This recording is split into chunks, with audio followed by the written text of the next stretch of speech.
자, 오늘 우리 소예배 창세기 79가입니다. 영적인 유산을 후손들에게, 우리 후손에게 영적 유산.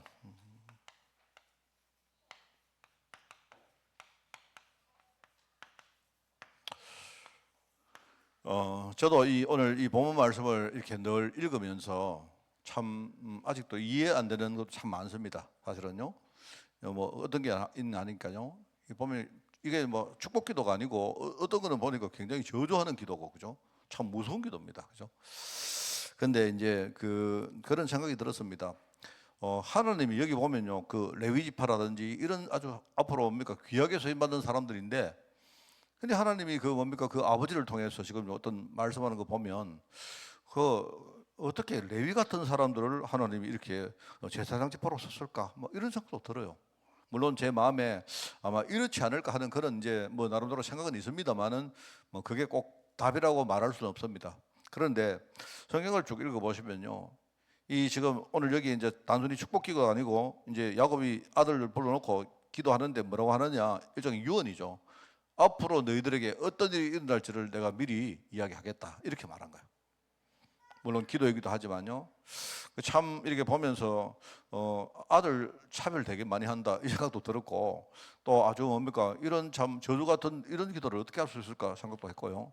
또 하나님 입장에서는 어떻게 이런 뭡니까 그 아들들을 그 12지파의 그 조상으로 썼을까, 그런 생각도 들고, 또 한편으로 생각해 보면 아버지가 축복 기도지만 이렇게 한 그 말들이 나중에 그대로 성취되는 걸 우리가 많이 봅니다, 그죠? 물론 제가 내가 이거 다 해설할 수 있지만, 근데 시간 관계상 그거는 뭐 지금 안 하겠습니다만은요. 자, 그런 생각을 하면서 여러 가지 생각을 참 많이 했습니다. 뭐냐니까 이런 겁니다. 한마디로 딱 말하면요, 축복의 사람으로 부름 받았는데 진짜 복음 못 누리면요 이렇게 될 수 있는 겁니다. 그죠? 또 하나는 반대로 말하면 이렇게 뭡니까 완전히 실패했다 해도 또 그중에 뭡니까 축복의 사람으로 우리가 거듭나기 위해서 우리가 복음 누리면요 또 하나님이 또 우리 인생을 또 바꾸는 겁니다. 저는 그런 생각을 하면서 그래요. 그래서 우리가 보면 여러분 목회자가 목회를 할 때 뭡니까 굉장히 사람이 아주 뭡니까 뭐 배운 것도 많고 똑똑하고 또 굉장히 정갈하고 이러면 좋지만 또 그러지 않을 경우도 있습니다. 그죠? 하나님은 이제 우리에게 주시는 말씀이 딱 그런 겁니다. 너희들이 진짜 하나님 앞에 겸손하게 복음 붙들면 하나님 축복 받을 것이고, 그렇지 않으면 또 우리는 영 뭡니까 불신자보다 못하게 될 수도 있습니다. 저는 그런 생각을 가지면서 이 야곱이 유언을 내리는 그게 굉장히 좀 뭐랄까 내 심금을 울리고, 굉장히 좀 이렇게 어떨 때는 좀 이게 참 하나님 앞에서 참 무섭다 뭐 그런 엄정한 생각을 가지기도 해요. 저는 그런 생각합니다. 그래서 여러분들이 이걸 보면서 좀 많은 생각을 하고, 또 한 가지가 뭐냐니까 유다에게 대해서 뭡니까 예언을 하는 거 한번 보세요. 여기 나오는 거 유다 보고 네가 새끼 사자다 이런 말 안 합니까? 사자 새끼다 이러면서 뭡니까 이게 여기 보면요 뭐 이런 게 규가 뭐냐니까요, 왕들이 이렇게 뭡니까 여러분이 이렇게 왕 보면 홀 같은 홀 해가지고 왕 지팡이 같은 거 가지고 있습니다. 그게 말하면 규는 일종의 이제 쥐봉 같은 그런 것들인데, 그런데 이런 것들이 저 왕을 의미하는 거거든요. 그 다음에 포도주 이야기하면 포도주. 네가 전부 뭐 약간 네 옷을 포도주에 빨고 포도주를 마시고 이거는 전부 다 포도주 우리가 알지 않습니까? 네가 나귀를 포도나무에 메고 뭐 그렇게 하고 옷을 포도주에 빨고 그의 복장을 포도즙에 빨고 눈도 뭡니까 포도주로 인하여 붉겠고, 뭐 예수님이 뭐 약간 뭐 음주운전 해가지고 뭐 그것도 아니지 않습니까? 이거는요 포도주와 여기 우유 이야기는 안 나옵니까? 우리가 잘 알고 있는요 우리 그 구원에 대한 두 가지 의미가 있잖아요. 하나는 속죄고 하나는 중생입니다. 그죠? 죄의 씻음과 거듭남이거든요. 그 중요한 이게 핵심이거든요.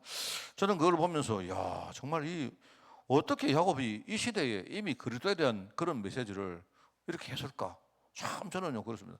그리고 여러분 여기 제가요 우리 예수님께서 요셉 가문에 태어났다면 그래도 우리가 약간 이해할 수 아니습니까? 그죠? 요셉이 그런 사람이었기 때문에. 그런데 예수님이 요셉 가문이 아니고 유다 가문에 태어납니다. 그죠? 뭐 여기에 대한 해설이 많이 나와요. 근데 제가 사실은 그 해설을 들어봐도 별로 뭐 유다가 요셉을 그래도 살렸기 때문에 그랬다 뭐 그런 말도 하고 하지만, 그거는 내가 볼 때 그거는 좀 약간 뭐 이상한 그런 해석이고요. 내가 볼 때 그냥 하나님의 절대 주권입니다. 하나님이 그래 하신 겁니다. 하나님이 참 이렇게 하면서 유다에게 하는 이 말씀 한번 들어보세요. 이 시대에 어떻게 그 미래에 올 그리스도를 이렇게 말할 수 있는가 그런 생각을 하잖아요. 그래서 여러분들이 이거 생각하면서 우리가 진짜 여기서 그냥 우리 단순하게 우리 축복 이렇게 생각하지 말고 정말 하나님이 우리에게 복음 주시고 복음 속에 들어가면 그 안에 어마어마한 축복이 있다는 겁니다. 그죠? 그걸 우리가 생각하고 오늘 영적 유산을 우리 후손에게 오늘 중요한 언약의 말씀을 붙드는 그런 시간이 꼭 되기를 바랍니다. 제가 설교를 늘 하죠. 예수 믿어야 되는 이유가 뭐다? 저는 하여튼 뭡니까? 항상 제가 장례식 할 때는 항상 이 설교합니다. 똑같습니다. 제가 예수 믿는 이유 세 가지 이야기 하지 않습니까? 예수 믿으면 우리가 이 땅에 살다가 우리는 천국 간다.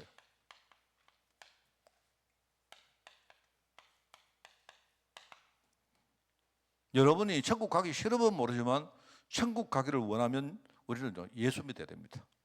예수를 믿어야 내가 하나님 자녀가 되고 하나님 자녀가 하나님 계시는 데 가는 거 당연한 거 아닙니까? 맞잖아요. 우리는 하나님의 소속이기 때문에 이 땅에 살다가 늘 말하지만 이 땅에는요 잠시 우리가 약간 파견 근무같이 이렇게 우리가 여기 와 있는 겁니다. 그렇습니다. 우리가 그죠? 그 제가 저번에 이야기했습니까? 우리가 정체성 이야기를 하면서 이야기했잖아요. 그죠?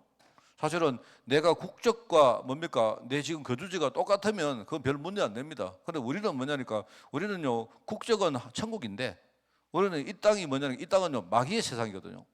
이 땅에 잠시 우리가 여기 거주를 하고 있는 거예요. 그렇기 때문에 내가 이 땅에서 내 정체성이 뭔가를 늘 뭡니까? 새기는 게 중요하다 안 합니까? 그 우리는 뭐냐니까 당연히 우리가 이 땅 살다가 어느 날 우리 본향으로 가는 거죠. 하나님 자녀가 되어야 천국 가는 겁니다. 맞죠? 그런데 이게 다가 아니라니까. 예수 믿는 사람들이 전부 다 이거밖에 모릅니다. 내가 죽으면 하나님 내 좋은 데 보내주세요. 뭐 이런 겁니다. 좋은 데 보내주는 게 아니고 좋은 데 가는 겁니다. 그게 최고 좋은 데입니다. 그게. 그 다음에 중요한 게 뭐냐니까 사실 저는 이것보다 훨씬 더 중요하다고 생각해요. 우리가 이 땅에 살면서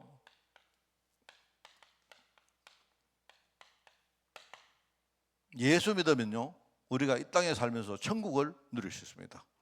이 땅은 뭐냐니까 이 땅은요 지옥 나라입니다. 분명합니다. 그거는요 성경에 보니까 공중권세 잡은 자가 이 땅에 있고 그게 세상에 왕노릇 하고 있다고 분명히 말하고 있습니다. 그러니까 아무리 우리가 아니라고 해도 이 땅은 지옥의 권세 속에 지금 있어요. 그런데 하나님은 우리를 여기 딱 보내놓고 여기서 뭐냐니까 천국을 누리게 합니다. 그래서 성도가 가는 곳마다 뭡니까? 하나님 나라가 임하는 겁니다. 얼마나 이게 중요합니까? 이 천국을 누리면요 이런 겁니다. 오늘도 내가 이렇게 좀 약간 진주 좀 갔다 왔는데 뭐 이야기 들으니까 시온이 이야기를 하는데 그래요. 시온이가 뭐 그래요. 저거 엄마가 막 시온이 이제 고등학교 갔다고 이렇게 뭡니까? 시온이가 막 이제 공부를 한다는 거예요. 공부를 열심히 이제 하는데 그런데 저거 엄마가 하는 이야기 하는데 저거 아버지도 이야기 하는데 들어보니까 뭐 공부도 별로 안 하는 것 같은데 뭐 지단아 막 바쁘대요. 그런데 이제 부모님들이 얘가 혹시나 공부 너무 갑자기 고등학교 시키면 스트레스 받을까 싶어가지고 그래서 이제 애들이 뭐 조심스럽게 이야기하면요 시온이가 뭐라 하는 겁니까? 그 스트레스 왜 받는 건 모르겠다 이런데요. 걔가 그러니까 내가 볼 때 스트레스 받을 바에 안 하는 게 낫지 뭐 그거 왜 스트레스 받고 하는데 이렇게 말한다는 겁니다. 그래서 내가 볼 때는요 그래도 여러분 그래도요 어릴 때 얘들이 복음 딱 들어가 있으니까 그래도 우리가 늘 저것도 인간 되겠나 이랬지 않습니까? 안 그래요? 근데 요즘 이렇게 요즘 그 선거대 하는 거 보라니까요. 그 몇 명 안 되지만 저끼리는요 애가 벌써 발성이 달라요. 발성이 딱 자신감이 딱 있어가지고요. 그게 이제 모르겠습니다. 그게 딱 복음 때문에 그런 건지는 모르는데 그게 전성인지 그걸 모르겠는데요. 근데 문제는요 만약에 그게 복음이라면 복음 때문에 그렇다면요 그게 하나님 나라 이거 누리는 겁니다. 여러분요 내가 공부 좀 못한다고 막 눌리고 그렇잖아요. 내가 만약에 돈 좀 없다고 말입니다. 그거는요 하나님 나라 누리는 거 아니거든요. 돈 없으면 없는 거죠. 안 그렇습니까? 우리가 돈 없으면 죄락에 살면 되고 맞지 않습니까? 돈 없으면 뭡니까? 대신에 지금 내가 돈이 없구나 하면서 미래 생각하면서 뭡니까? 지금 내가 좀 인내하고 미래를 위해서 준비하고 이렇게 하면 되잖아요. 안 그렇습니까? 원래 돈이 없어 봐야 그게 에너지가 되거든요. 돈이 없는 것이 얼마나 이게 어렵다는 걸 느껴봐야 되거든요. 그래야 나중에 부자가 돼도 돈을 함부로 쓰지 않습니다. 그렇잖아요? 그러니까 우리가 천국을 누린다는 말은요, 아무것도 문제가 안 되는 거예요. 그냥 내가 복음 누리니까, 내가 복음 누리는 현장에 하나님 나라가 나도 모르게 내 마음속에 임한단 말입니다. 그러니까요, 내 안에 사단이 뿌리는 가라지들이 이게 다 무너지는 거예요. 그게 천국 누리는 겁니다. 여러분, 뭐 하나님 나라 누린다니까 뭐 그게 아닙니다. 어마어마한 게. 저는요 늘 말하지만, 너희가 성령 충만 받으면, 오직 성령이 임하시면 권능을 받고, 이 말이요. 권능 이럽니까? 사람들이 막 대단한 걸 생각하는데 그렇지 않습니다. 어제 안 됐는 게 오늘 되면 그게 권능이요. 어제는 내가 어떤 사람을 보면서 굉장히 미워서 내가 저 사람 용서가 안 됐는데, 이상한 오늘은 내 마음이 굉장히 여유가 된다. 그게 권능입니다. 그게 하나님 나라가 임했다는 증거예요. 그게. 예수 믿으면요, 예수를 믿으면 천국을 누릴 수 있다. 이게 중요하지만 내가 볼 때 이것보다 이게 훨씬 더 중요합니다. 이거는 자동적으로 가는 거예요. 이거는요, 여러분, 이거 굉장히 중요합니다. 그리고 이거보다 더 중요한 게 있어요. 뭡니까? 여러분, 내가 예수를 믿으면 내가 나중에 이 땅에 살다가 갈 때 우리 후손들에게 뭐 하느냐? 이 천국의 유산을 남깁니다. 그게 예수 믿어야 되는 겁니다. 저는 항상 뭡니까? 이 이야기합니다. 저는요, 다른 거 없어도 메시지가 예수 믿어야 됩니다. 예수 믿으면 어떻게 되느냐? 이거 이야기합니다. 저는 이 메시지가 완전한, 더 이상 메시지가 필요 없어요. 사실은요. 그럼 더 뭐가 필요합니까? 천국을 내가 가고, 천국을 내가 누리고, 내가 후대 후손들에게 천국의 유산을 남기면 되는 거지 뭐. 그럼 이거 남겨버리면요, 우리 후대는요, 못 살아도 괜찮다니까요. 서울에 살아도 괜찮고, 지방 살아도 괜찮고, 뭐 그렇습니다. 좀 뭐 돈 좀 있어도 괜찮고 없어도 괜찮아요. 자, 그다음에 내가 한 가지 이야기 더 할게요. 그러면은 예수를 믿는데, 예수를 우리가 잘 믿어야 될 이유가 있습니다. 믿기는 믿는데, 쉽게 말해서 예수를 믿는데, 예수를 왜 그러면 좀 잘 믿어야 되느냐? 쉽게 잘 믿는다는 말이 그냥 아니고요, 좀 우리가 오직 예수, 그거 아닙니까? 오직.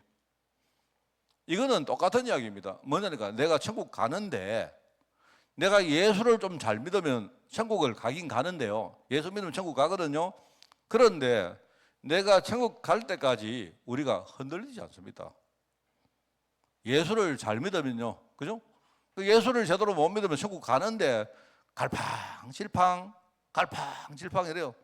환경 따라서 뭐 누가 나한테 영향 주면 갈팡질팡합니다. 그래서 우리가 이제 5가지 확신이라 말하잖아요. 확신. 그러니까 여러분이 그냥 우리가 천국 가는 데까지, 갈 때까지 흔들리지 말고 가시기 바랍니다. 뭐 내가 뒤돌아갈 것도 아닌데, 안 그렇습니까? 예수를 잘 믿으면요, 천국 가는 길이 훨씬 더 뭡니까? 명확합니다. 이게 확실합니다. 그 다음에 우리가 예수를 잘 믿으면요, 내가 천국을 누리는 정도가 아니죠. 이것 가지고 우리는 실제로 영적 삶에 승리할 수 있어요. 여러분, 이게 우리 하나님 나라의 비밀을 딱 가지면요, 모든 거 다 하고 붙어 이길 수가 있습니다. 제가 우리 주일날 이번에 빗물이 공동체 메시지를 이제 하는 주인데, 뭐 정체성에 대해서 제가 계속 이야기하는데 왜 그러냐? 좀 이야기할 겁니다. 제가 이제 최근에 이렇게 뭘 들었던 이야기인데, 어떤 제주도의 어떤 교회가요, 막 어떤 젊은 목사님이 교회 부임을 해가지고 하는데, 막 할머니 몇 분 하고 이렇게 성도들이 이렇게 뭡니까?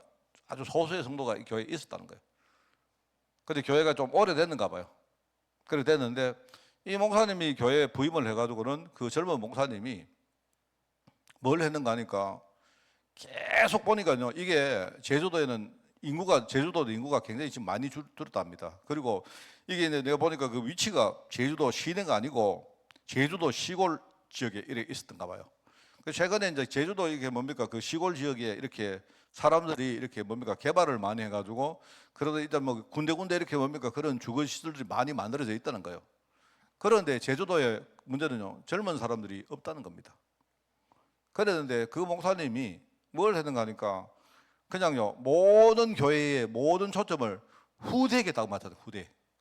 그 후대에게 맞췄는데 그냥 우리 후대 사회가 이 정도가 아니고 교회 예산이고 뭐고 간에 모든 거를 다 뭡니까 후대 사회 하는데 맞췄대요.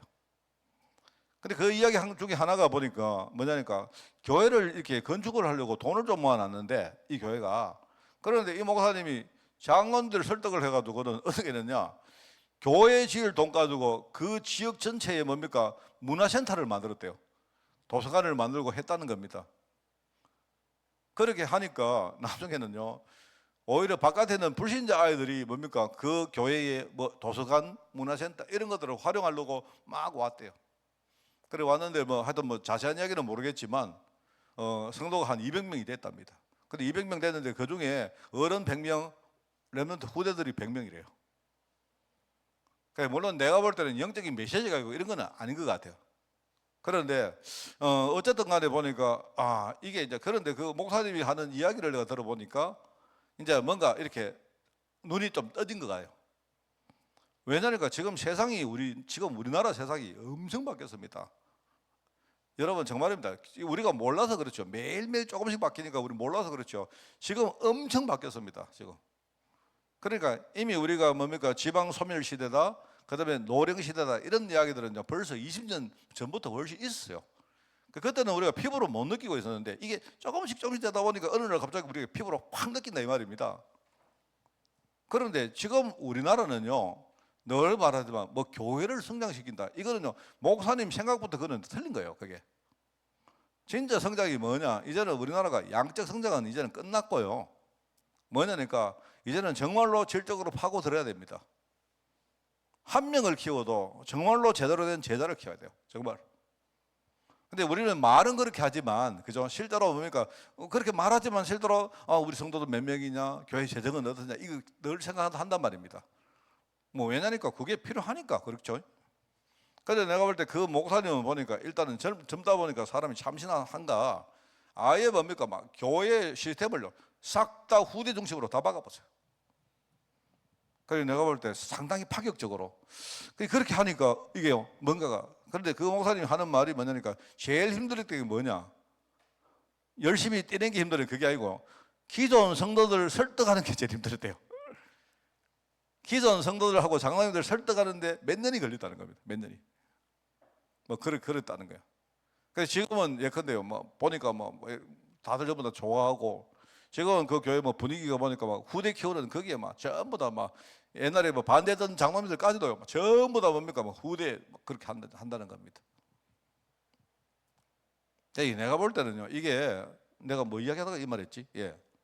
우리가 그냥요 예수를 제대로 믿는다 이 말은 어떻게 되는지 아십니까? 한 명의 제자가 다 살릴 수 있는 거예요. 그래서 제가 이제 저 다음 달에 내가 예수님의 싸움에 대한 이야기를 하는데요. 제가 원래 전쟁사 같은 걸 되게 좋아합니다. 굉장히 좋아합니다.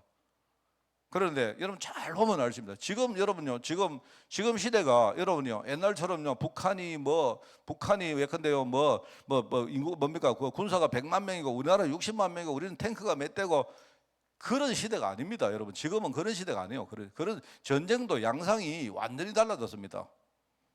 지금은요, 이제 우리가 이제 그 군사적으로 이 대칭 전력이라 하거든요.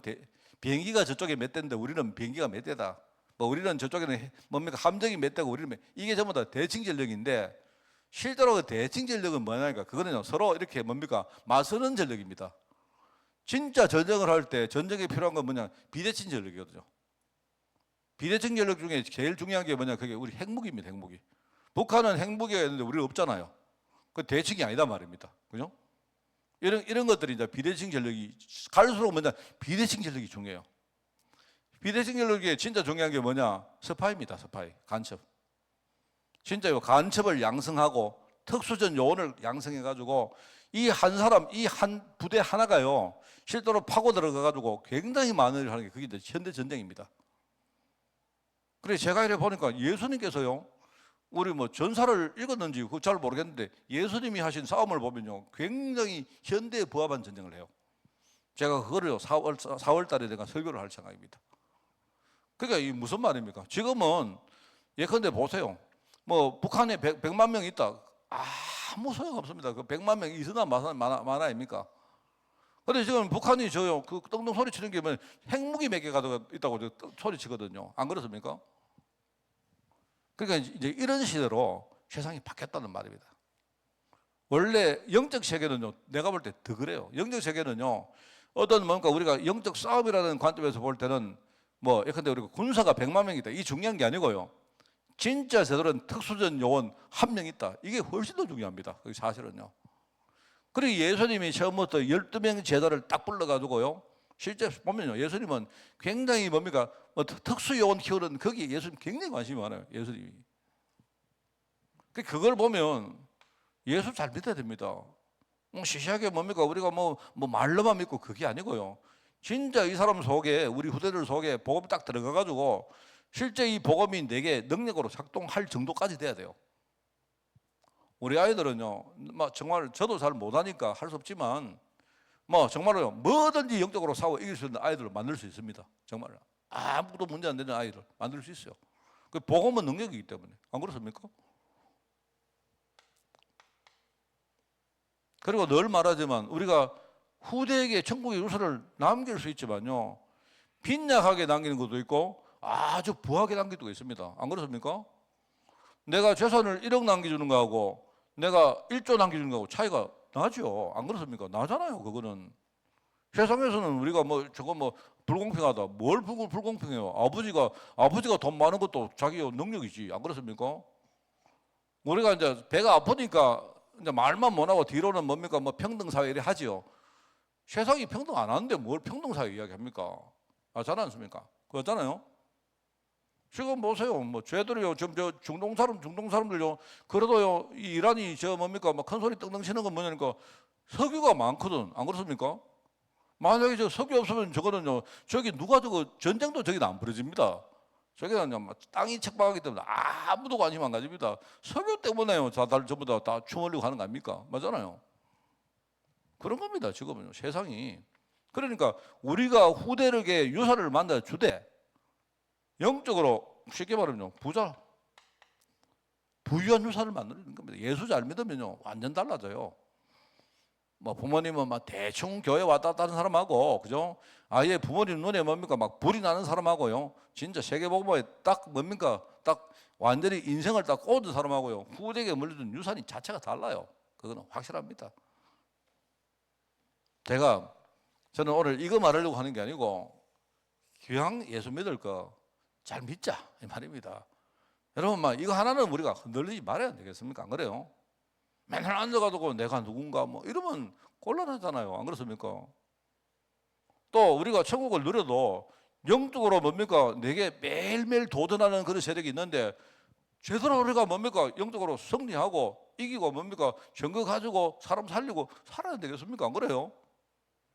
또 하나는요, 우리 후대에 영적으로 부자 만들어야 안 되겠습니까? 저는요, 굉장히 이거는 쉬운 이야기 아닙니까? 그래서 이런 유산을 우리 후손들에게 물려주자 하는 그 말입니다. 자, 그래서 저는 요 이야기입니다. 지금 오늘 메시지가. 자, 기도하는 부모. 아까 내가 말했죠. 저는 야곱이 어떤 마음으로 이런 기도했는지는 잘 모르겠습니다. 솔직히 잘 모르겠습니다. 그런데 제가 이거 보면서 느끼는 게, 정말 너무나 뭡니까? 이 부모가 하는 이 기도가 어마어마하다는 걸 많이 느껴요. 말하자면 야곱은 뭐냐니까요. 야곱이라는 사람이 하나님의 언약의 사람 아닙니까? 언약 가진 부모가 언약 속에서 우리 후대에게 기도한다. 내가 볼 때 이거는요. 얼마만큼 이게 엄중하냐니까 하나님이 이렇게 말합니다. 늘 말하지만 하나님이 네가 언약 속에서 기도하면 네 기도 그냥 들을게 이럽니다. 그거는 하나님이 일종의 약간 비유적으로 하신 말씀이죠. 하나님이 우리의 무슨 종입니까? 노예는 아니잖아요. 근데 하나님이 언약 속에서 하는 그 기도가 이게 얼마나 중요한지를 우리에게 강조하시려고 하는 겁니다. 네가 땅에서 한번 매봐라. 내가 네 따라서 맺게. 뭐라면 너를 축복하는 사람에 내 축복할게. 하나님 이렇게 말합니다. 이 정도로 영적인 힘이 이 안에 있는 거예요. 언약은 반드시 이루어집니다. 반드시. 이거는요, 반드시입니다. 그래서 창세기 28장에 야곱이 이거를 깨닫기 위해서 얼마나 많은 뭡니까? 그런 고생을 중간에 합니까? 그 야곱 인생에 딱 두 번의 변곡점이 있거든요. 그게 하나가 28장 아닙니까? 베델. 늘 말하죠. 28장에 불신앙하다가 집을 떠나서 이제는요 피신을 하다가 이 사람이 뭡니까? 완전히 낙심한 가운데 거기서 하나님을 만납니다. 그러니까 하나님을 만났는데 그 장소를 이 사람이 베델이라고 말해요. 원래 장소는 루스입니다. 루스인데 그런데 이 베델은 뭐니까 야곱이 붙인 이름이요. 어디서 나왔느냐? 이 뜻은요 베델이라는 말은요 이거는 하나님의 집이라는 말입니다. 그러니까 베델이 왜 나왔느냐? 야곱이 자기는요 여기 하나님이 계시라고는 생각 못 했다는 말이거든요. 하나님은 저기 뭐 자기가 잘 나갈 때 그럴 때 계시지. 그죠? 그런데 자기가 인생 뭡니까 불신앙하다가 완전히 뭡니까 자기 지금 망했는데 지금요 이 사람 좌절하고 낙심해서 뭡니까 온갖 희망이 없는데 근데 하나님이 거기서 하나님이 뭡니까 야곱에게 딱 나타나셨단 말입니다. 그러니까 얼마나 놀랐겠습니까? 야 하나님이 여기 계셨구나. 그러면서 그 장소 이름을요 베델이라 하나님의 집이다 이렇게 들었다. 여러분 하나님이 뭐 거기만 계시겠습니까? 거기 굉장히 중요한 게 나옵니다. 물론 그 당시에 야곱의 관심사는 자기는 어떻게 하든지 내가 집으로 돌아갈까? 자기는 집으로 돌아가는 게 자기 인생의 모든 관심사였습니다. 그죠? 그런데 거기서 하나님을 딱 만나가지고 지금 하나님이 뭐라고 말하냐? 야곱아, 내가 너와 함께 있다. 야곱이 뭐라? 하나님, 네가 집으로 돌아갈 때까지 내가 절대로 너를 떠나지 않겠다 약속합니다. 그러니까 그 말을 듣고 야곱이 뭐라 하느냐? 야곱이 세 가지 하나님께 서약을 하죠. 그 세 가지가 뭡니까? 내가 늘 설교 많이 했죠. 첫 번째는 뭐냐? 많은 신이 있는데 그 중에 여호와만 나의 하나님이 될 것입니다. 이렇게 말해요. 그게 지금 신약적으로 말하면 그게 오직 그리스도입니다. 오직 그리스도. 나는 정말로 오직 그리스도 언약 그 속에만 들어가겠습니다. 이 말입니다. 그러면서 뭐라고 말하느냐? 뭐라고 말하죠? 그러면서 자기가 베고 잤던 뭡니까? 그 돌베개 있죠. 돌베개를 딱 세워가지고 거기다가 뭡니까? 이거를 하나님의 전으로 삼겠습니다. 그러니까 참 이게 중요한 말이거든요. 우리가 돌베개를 베고 잤다는 말은 그게요 인생이 완전히 뭡니까? 지금 완전히 바닥까지 갔다는 말 아닙니까? 누가 여러분의 세상에 돌베개를 요즘이야 하기야 뭡니까? 밑에 좋다고 뭡니까? 돌 침대도 하고 돌베개 하는데 그런 게 아니잖아요. 근데 자기가 보니까 내 인생 자체를 보니까 자기 실패했지만 인생 자체를 내가 하나님께 드리겠습니다. 이 말이거든요. 그게 바로 하나님의 성전이라는 사실을 깨닫단 말입니다. 이게 얼마나 중요합니까? 그러면서 하는 말이 세 번째는요. 하나님이 내게 주시는 모든 것에서 내가 10분의 1을 내가 하나님께 드리겠습니다. 세 가지 약속합니다. 그게 이 야곱이 하나님을 만난 곳에서. 우리가 말하면 이게 구원받은 거예요. 하나님을 처음 만났으니까. 쉽게 말하면. 첫 번째 만남입니다. 어떻게 보면. 이제 언약 속에서 이제 하나님의 약속을 깨닫게 된 거예요. 하나님이 약속 안 했습니까? 야곱아, 내가 너한테 약속할게. 네가 집으로 갈 때까지 나는 절대로 너를 떠나지 않겠다 약속했거든요. 그게 하나님 약속을 딱 깨달은 거예요. 그리고 두 번째 변곡점이 있습니다. 그게 뭡니까? 버니엘입니다. 버니엘. 창세기 32장. 그죠? 이거는 뭐냐니까, 이것도 역시 뭐냐니까 하나님을 만난 거거든요. 그래, 이거는 하나님의 얼굴이라는 뜻입니다. 이거는 뭐냐니까 구원받은 거라면 여기서 사명 깨달은 거예요. 일종의 두 번째 만남입니다. 여기서 언약을 깨달았다면 이 야곱이 여기서 실제로 언약의 능력을 체험한 거예요. 거기서 뭡니까? 이스라엘이라는 이름을 받죠. 이런 야곱이 언약 속에서 기도하는 거란 말입니다.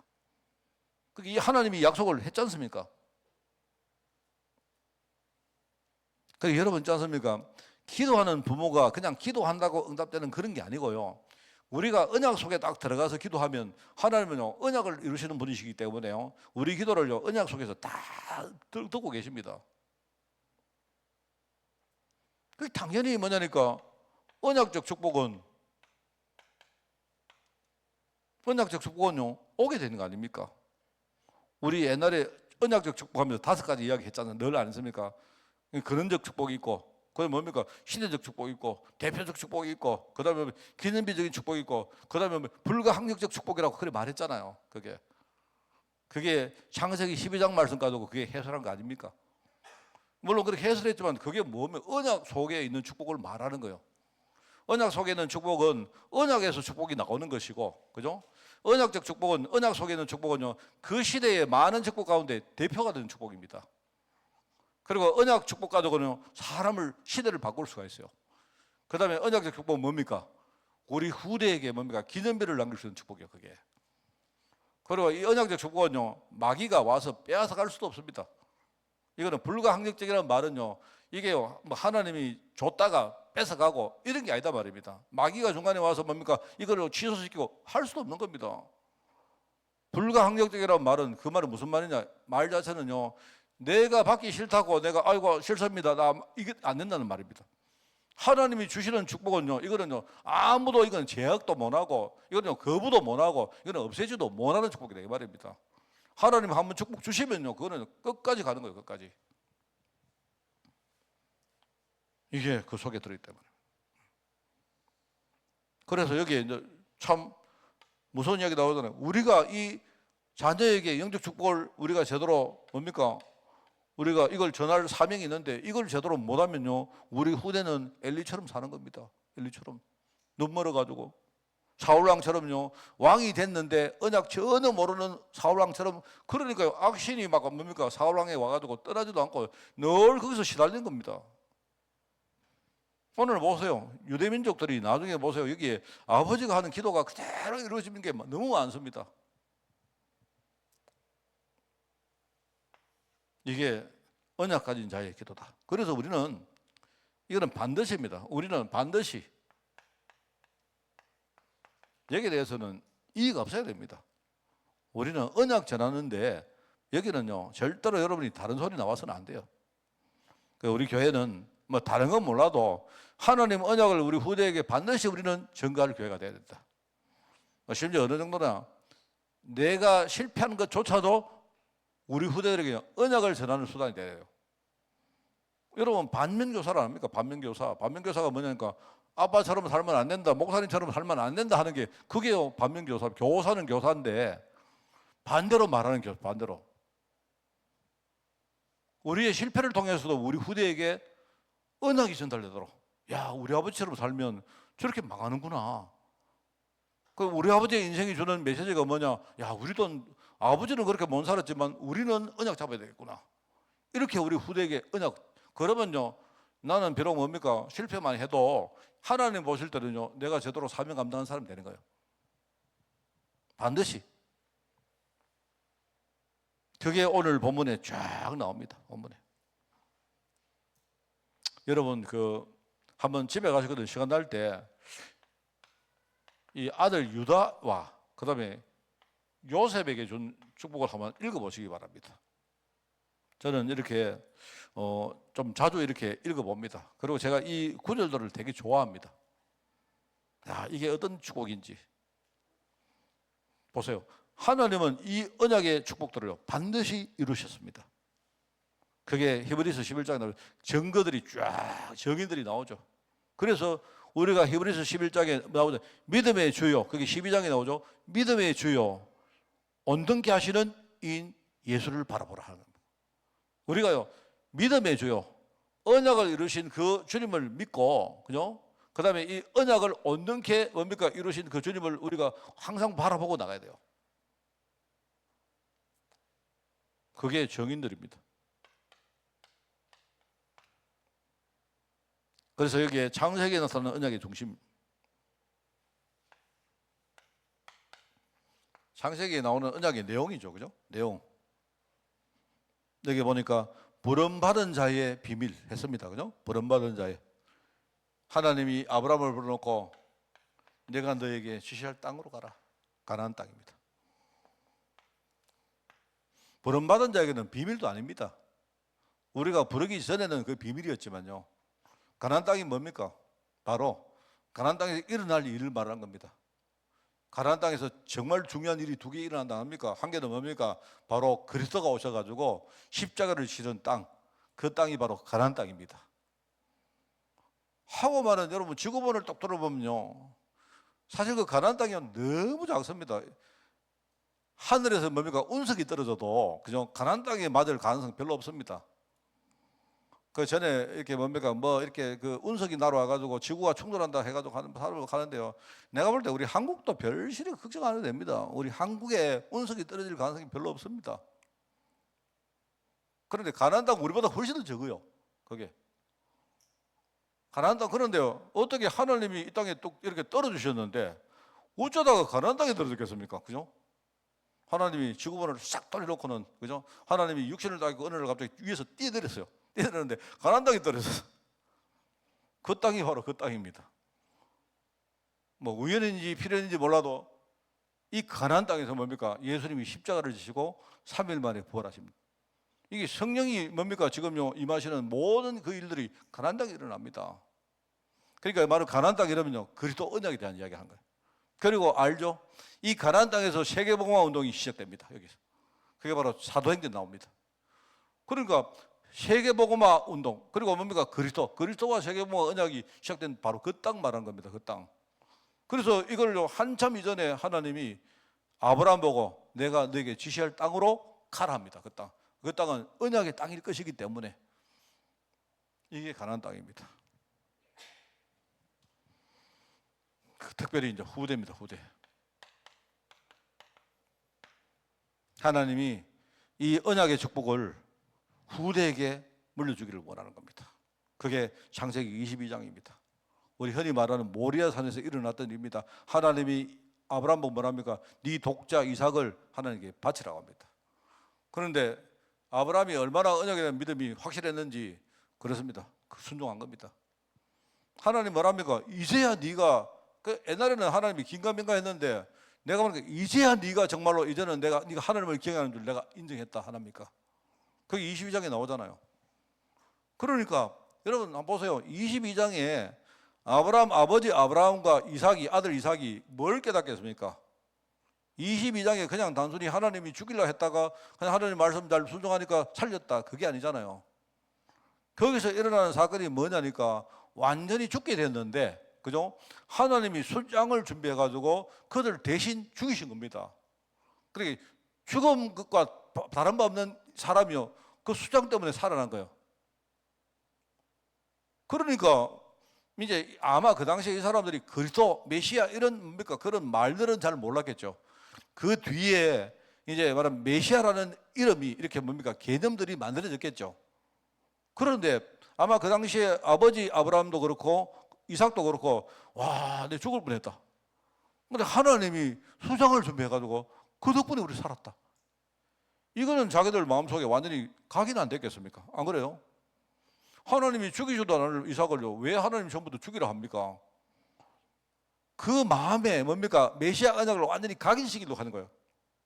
평생 안 따라가. 와, 생각하면 그때 죽을 뻔했지. 근데 하나님 우리 살리셨지. 그게요 우리 후대들에게 언약을 가르치는 겁니다.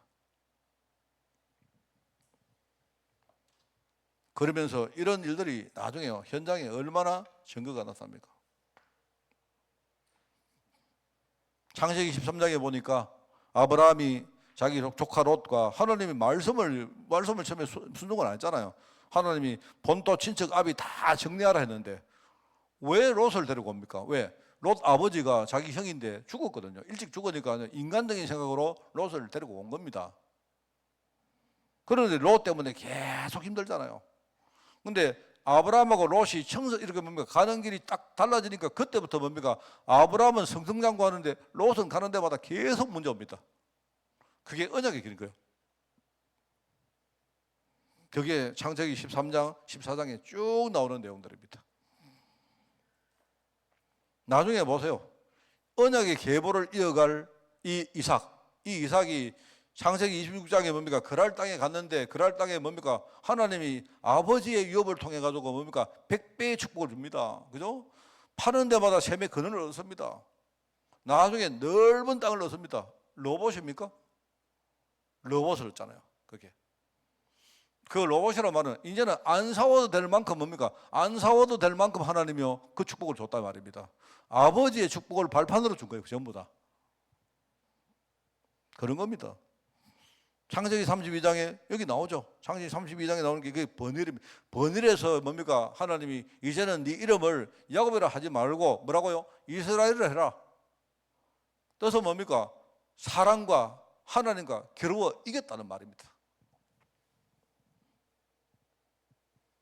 창세기 39장 잘 아시는 말씀이죠. 애굽의 노예로 팔려간 요셉이 처음부터 뭡니까? 보디발의 집에 갔는데 딱 나옵니다. 정확합니다. 하나님이 요셉과 함께 하심으로 요셉이 형통한 자가 됐다. 하나님이 그냥 형통한 게 아니에요. 하나님이 요셉과 함께 하심으로 요셉이 형통한 자가 됐다는 말이 나오고요. 그 다음에 나오지 않습니까? 요셉이 하나님이 함께 하시고 형통하게 됐다는 사실을 그 주위에 있는 보디발과 다른 사람들이 다 보았더라 나옵니다. 증인됐다는 말입니다. 이렇게 되니까 하나님이 요셉을 위하여 보디발 집에다가 하나님이 복을 줬다. 막 현장이 막 살아나는 겁니다. 저는 막 이런 말들이 사실은 너무 큰 증거이기 때문에 사실 우리의 삶과는 조금 약간 거리가 있어도요. 저는 이거 믿습니다. 그리고 우리 믿어야 됩니다. 이거. 그러면서 증거인데 나중에 비전 주잖아요.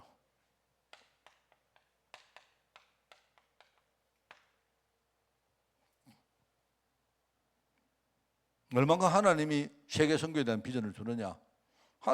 하나님이 복의 기준으로 삼겠다. 우리를 복의 기준으로 삼는다. 너를 축복하는 사람에게 내가 축복할 것이고 너를 저주하는 사람은 내가 저주할 것이다 했습니다. 그러면서 말합니다. 천하 만민이 너와 네 후손으로 말미암아 천하 만민이 복을 얻을 것이다 이런 말이에요. 예. 그래서 얻을 때 저도 그렇습니다. 얻을 때는요 한 번씩 이래 전도, 선교, 제가 그냥 우리 단순히 4가지 이야기 합니까? 전도, 선교, 제자, 후대 뭐 4가지만 안 하고 우리 한 10가지 할 수 있죠. 그런데 이제 너무 많이 하면 이게 지루하니까 그냥 전도, 선교, 제자, 후대 계속 하는데요. 솔직히 저도 얻을 때는 아이고 이래가지고 뭔 선교하겠노 싶을 때 있습니다. 저를 봐도요 제가 막 좀 그렇고 그런데 제가 생각할 때 아이고 모르겠다. 그래 이제는 막 말이라도 계속 전도, 선교, 제자, 후대 하자 막 그런 생각입니다. 왜냐니까 내가 말이라도 그래 안 하면요 내 영적 상태가 따라가지를 못해요. 맨날 내 쳐다보고 여러분 우리 교회 쳐다보고 우리 성도들 현실 쳐다보면요 우리는 아예 크게 근정을 못합니다. 말이라도 해야 그래도 우리가 억지로도 따라갈 거 아닙니까? 안 그래요? 여러분 그냥 말만 하지 말고 좀 마음 담아가지고 한번 해봐요.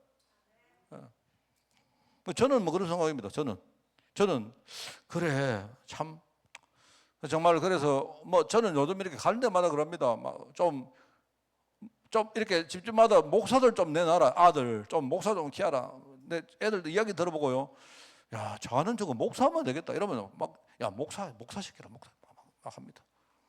이 목사는 앞으로 뭐 신학교 나와서 그런 목사도 있지만 현장 목회자 있습니다. 현장 목회자 있기 때문에 그죠? 나는 생각에 아예 우리는 처음부터 뭐냐니까 전도하고 선교하고 제자 키우고 그죠? 후대 키우고 여기에다 우리 진짜 하자. 뭐 잘한다는 내가 그런 뭡니까 자신감은 없습니다.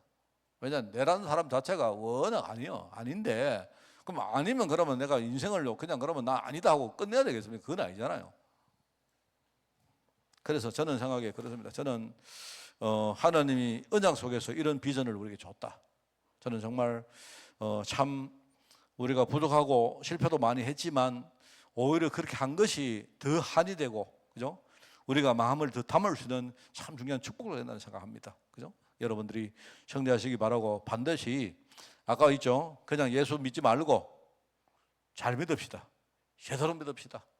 기왕 믿는 거 완전히 뭡니까? 한번 여기다가 한번 뭡니까? 한번 담아봅시다.